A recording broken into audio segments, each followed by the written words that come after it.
exciting, innovative applications, no shortage of opportunity, but getting that skill set in one head or in one small group, actually exactly what we tried to do at Cloudera. That's tricky. That's tricky. We're not training kids in universities right now to be that kind of person. We need, I think, a different kind of engineering training. So one thing that folks may be wondering is, the name of the company is Cloudera. Yeah. What does this have to do with So there's a couple mention of data or Hadoop. Well, as you say, this was no shotgun wedding, right? We were dating the founding team for many months, and in fact, we chose the name of the company well before we had any idea what our business model was going to be. Cloud was hot at the time, and it seemed like the era of the cloud was just about to dawn. The key entrepreneur's test for a good company name is, can I buy the domain name? Turned out we could. You know, this technology runs beautifully in the cloud, but I'm not even sure what the cloud means anymore. There's private clouds, and there's public clouds, and there's utility clouds. Look, in a couple of years, it's just going to be the noise you make when you're talking about the greatest software infrastructure company on the planet. Nobody laughs at the name Google anymore. It sounds perfectly reasonable to drop in polite conversation. In fact, large-scale, elastic, flexible, incrementally scalable computing, that's what the world looks like today, and that's exactly the infrastructure that Hadoop was designed to run on. So I think it's a legitimate name. But we're a classic enterprise software company. We're building a great platform for analytics, and we're helping customers roll it out. And we don't care where they put it. They can put it in their data centers, they can put it up on Amazon, they can call up Rackspace and lease a bunch of servers. Doesn't matter to us, right? Just as long as they're able to use the tool to extract profit, to understand information.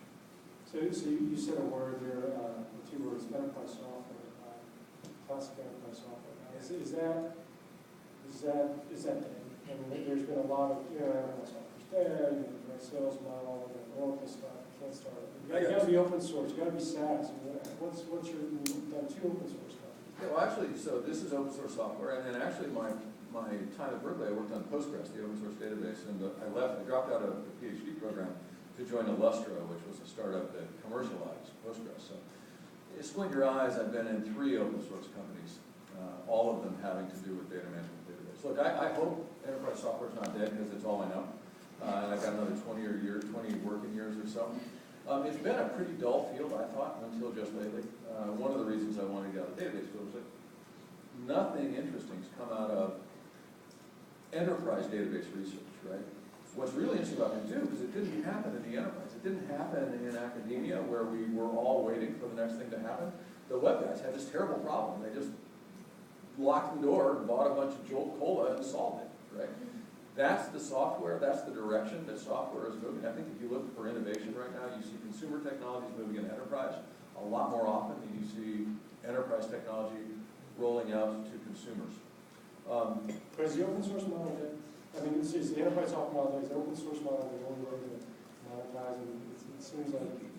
You're asking a sharp partisan, right? Look, if Hadoop were single vendor software, right, from some Silicon Valley startup, even from some monster company, Oracle, I don't think it could get the traction that it already has, right? What Linux, what Red Hat, what MySQL, what JBoss taught IT buyers everywhere is that you no longer need to load the gun and hand it to Oracle, right? You're allowed to build platform software that does not allow a vendor to turn your systems off if you refuse to pay them protection, right?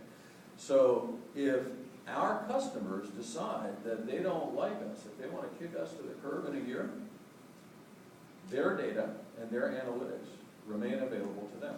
Now, we think we sell a bunch of valuable management, monitoring, administrative infrastructure. We make the platform reliable in ways that they're going to want to keep paying for. But it's kind of on us to make sure we stay that good.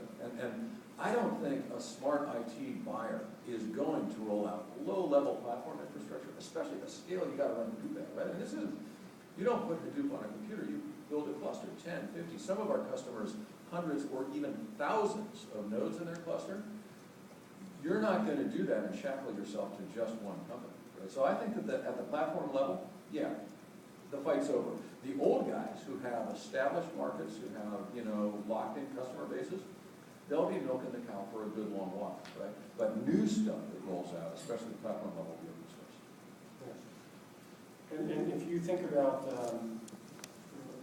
software trends around cloud computing, are there areas other than big data that you think are still needing to be solved or needs to be developed for kind of the new cloud stack to emerge? Well, yeah, I mean, you see the Google App Engine and AWS, and you see companies like Eucalyptus and Cloud.com.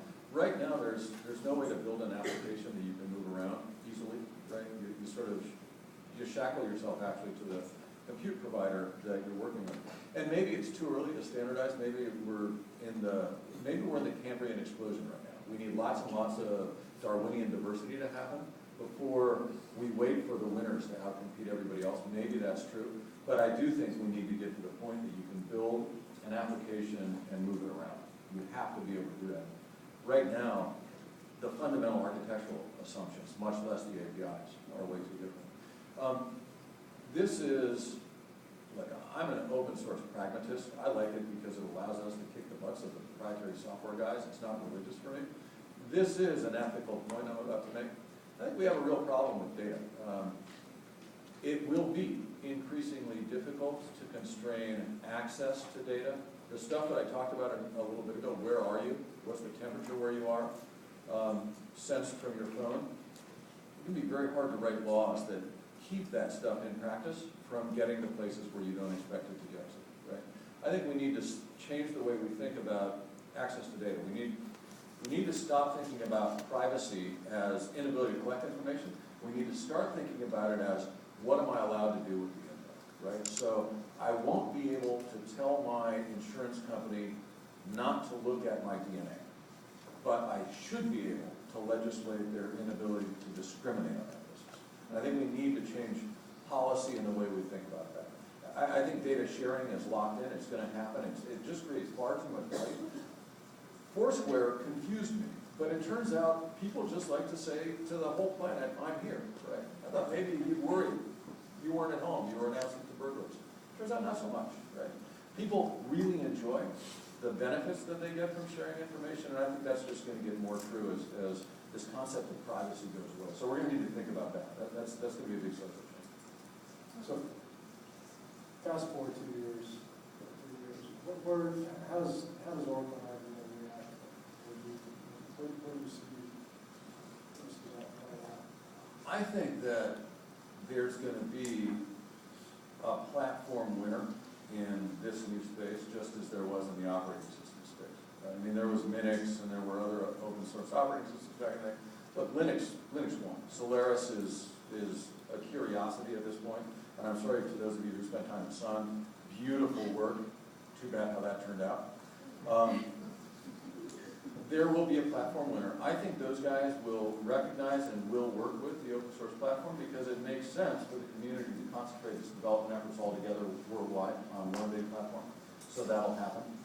Of course, I've got a vested interest in that, so I hope that it comes through. I don't think you'll see them ignore it. I think that it's too important a part of the IT infrastructure in data centers around the world. It'll complement their existing systems, and over time, those systems will, the old and the new systems will co-evolve in useful ways. So we'll be better able to take advantage of one another's stuff. Before I switch gears and ask some other questions, folks have questions in the audience, feel free to.